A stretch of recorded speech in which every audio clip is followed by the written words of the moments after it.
For more on this, I want to bring in Democratic Congressman for Virginia, Suhas Subramanyam. Thank you for being with us, Congressman. And let's start with this rescission package, if we can. The Senate moving to try to codify some of these cuts to public broadcasting, USAID, other programs as well. You just heard Jay talking about a lot of it. What's your take? Yeah, these cuts have been devastating, not just for my region in Northern Virginia, where we have a lot of federal workers, but for the entire country, because the work that they do helps people be safer, be healthier, and keeps us in our country moving. And so what we're seeing here are cuts that are being put into law that are going to hurt every single American. And I think it's going to be really bad. And, another thing is, we had a hearing today on weather forecasting, for instance, and we just had floods that just happened, and to see the cuts to NOAA and the Weather Service now, that's going to make us less safe when we have a natural disaster. So the combination of all these cuts, to put them into law the way they're trying to do, is going to have devastating consequences for every American. I want to talk a little bit more about the weather here. You spoke at a committee meeting today, right, to press for answers on the catastrophic flooding, specifically what we just saw play out in Texas. Did you get any of the answers there at that committee that you were hoping for?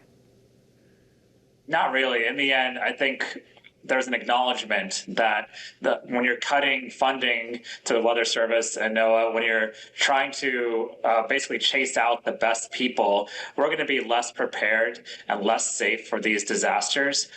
We had some federal funding go to Texas to try to address some of the concerns about early warning signs, and that money was squandered. It was not spent in the right way. So that was part of the problem. But now those types of funding mechanisms aren't even going to exist anymore, because longer term, what Republicans on the Hill are trying to do basically is take away funding for things like NOAA, things like the Weather Service, and we're going to be left in situations where unexpected weather events happen and we can't forecast them as well anymore. And I don't think that the technology we have in place is sufficient to be able to do that, and we need people to help make it better.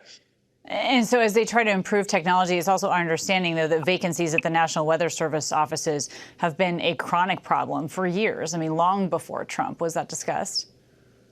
Yeah, it's doubled in my district, and there's just an acknowledgement of the problem, but it seems like this administration and House Republicans aren't going to do anything to solve it. In fact, they're going to pass things like a rescissions measure to make cuts like this at the Weather Service and across our federal government. And I just tell people over and over again, it's already hurting you in so many ways, whether or not you live in this region, and it's going to continue to hurt every single American and make us less safe.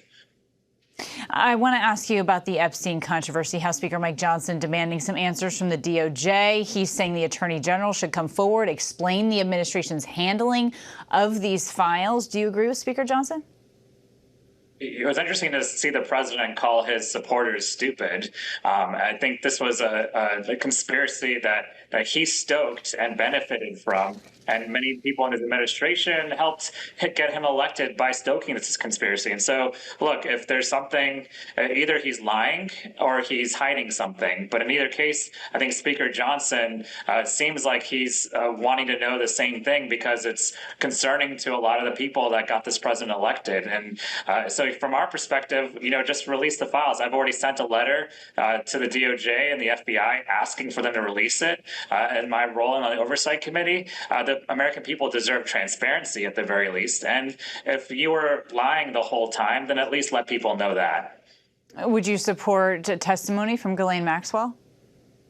Absolutely. I'd love to hear everything. In the end, if people feel like this is a huge issue, then we should have all the transparency that's needed so the American people get answers.